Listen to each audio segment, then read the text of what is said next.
यंदाच्या दुष्काळामुळे बळीराजा मोठ्या प्रमाणात अडचणीत आलाय। सरकार शेतकऱ्याच्या पाठीशी उभं राहत नाही आणि निसर्गाच्या लहरीपणामुळे शेतकऱ्याच्या अडचणी दिवसेंदिवस वाढत चालल्या आहेत। यंदाच्या वर्षी जगाचा पोशिंदा मोठ्या प्रमाणामध्ये अडचणीमध्ये आलाय। जनावरांना चारा नाही, पिण्यासाठी पाणी उपलब्ध नाही, शेतामध्ये पिकलेल्या पिकाला बाजारभाव मिळत नाही। हे सरकार बळीराजाच्या पदरात काही टाकणार आहे का?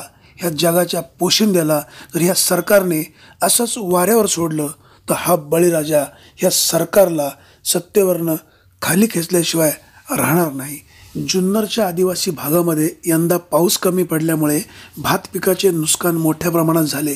शेतकरी कर्जमाफी करेल असं म्हटलंय, मात्र प्रत्यक्षात शेतकऱ्याच्या पदरात मात्र अद्याप काही पडलंच नाही। हे सरकार बळीराजासाठी भरीव उपाययोजना काही करेल अशीच अपेक्षा। सीमा कुमकर, ब्युरो रिपोर्ट, पारगाव। कर्ज काढले 4 लाख रुपये व्याज झालं 1 लाख रुपये। सरकारने या बाबतीत कर्ज माफ करावी अशी माझी विनंती। अजून काय तुमचे काय इच्छा आहे? तुमचं नाव काय? लक्ष्मण मार्को गोपाळे। आमचे बी सोसायटीचं कर्ज भरपूर आहे, ते माफ होईल या अपेक्षेने आम्ही थांबून येत, परंतु कालपासून असं कळतंय की त्याच कर्जाला उलट व्याज लागलं जाणार आहे, पण माफ तर नाहीच। आणि आमच्या कुठले हे असे माल वाळून चालले पाणी नसल्यामुळं आणखी महिनाभरात आम्हाला पिण्याच्या पाण्याचं सुद्धा अवघड काम होणार आहे। चित्राबांचं त्याहून आज 40-40 हजार रुपयाला आणलेली गाय आम्ही 7 आणि 10 हजार रुपयाला विकू राहिलो। त्याच्यामुळं आमचं पाण्याचा गंभीर प्रश्न आहे। याच्यावरती सरकारने कुठलं तरी धोरण आखून आम्हाला याच्यापासून मुक्त करावं ही आमची अपेक्षा आहे। आता पूर्णतः डोंगरी भाग कर्ज काढले आणि 25,000 रुपये याद झाले। 25,000 कर्ज माफी दिली तर असती तर 50,000 भेटला असतं, तर 25 नाही 50 नाही ना, वरून सरकारला द्या भरायला कर्ज। रुपया माफ नाही, आम्हाला रुपया माफ नाही। आणि दिलं कर्ज, आमच्या जमिनी उलट लिहून घेतात आणि आम्हाला दादागिरी साहेब लोक दाखवतात। भरा कुठून भरा, मालालाच भाव नाही तर काय नाही भरायचं। 30 रुपये गोंड्याला रुपये किलो, गोंडा रुपये किलो, मकर पैसे तोटाच नाही, भांडवल सुद्धा वसूल नाही। शेती आता भात लावलं 350 रुपये, पेंडा सुद्धा नाही निघाला, गायला खायला सुद्धा नाही निघाला। भात पण पूर्णतः तुमच्याकडे पिकलेले नाही। कांदा त्याला रुपये किलो, मग करायचं काय आता? शेतकऱ्यांनी करायचं आता, गायांना चारा नाही, कुठून आणायचं? सरकारने द्यावा चारा, हमी भाव देऊ, आमक्याला देतो तमक्याला देतो। निवडणूक आल्या गावाच्या 10-20 किलोमीटर मार्केट ठेवल्यात कायला? नुसतं शेतकऱ्यांना यापर्यंत लुटायला। 50 रुपये भाडं पडत, तिथं कसं जातं तुमचं? तिथं जातं 30 रुपये, बरोबरून 20 रुपये तिथे तुमच्या खिशातले पैसे जातात।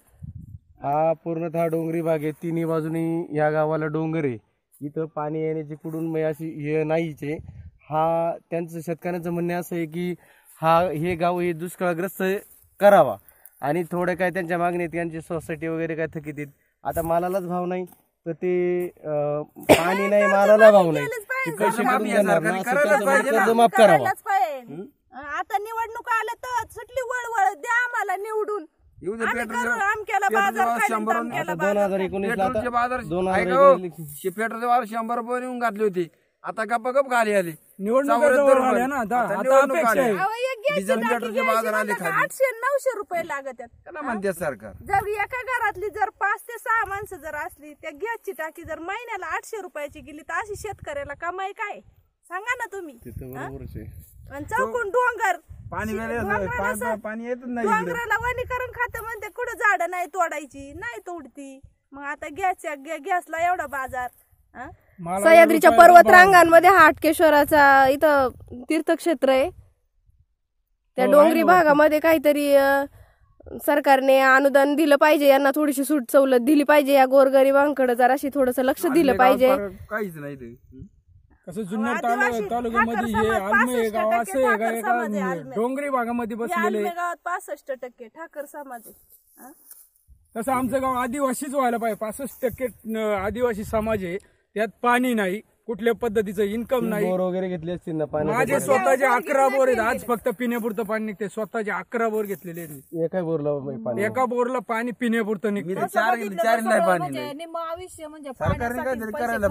तुम्ही सरासरी 6 माशी किती उत्पन्न काढता तुमच्या अंदाजे वार्षिक या वर्षी उत्पन्न? उत्पन्नाचं बोलायचं नाही. दरवर्षी कसं बी 4 महिने केलेल्या उत्पन्नावरती आम्ही वर्ष कडेला काढत होतो. मुलांचं शिक्षण वगैरे अशी काढलेली कर्ज दुखणे पाणी करत होतो. या वर्षी घातलेलं रुपये घातलेलं ते इन्कम वसूलच झालेलं नाही.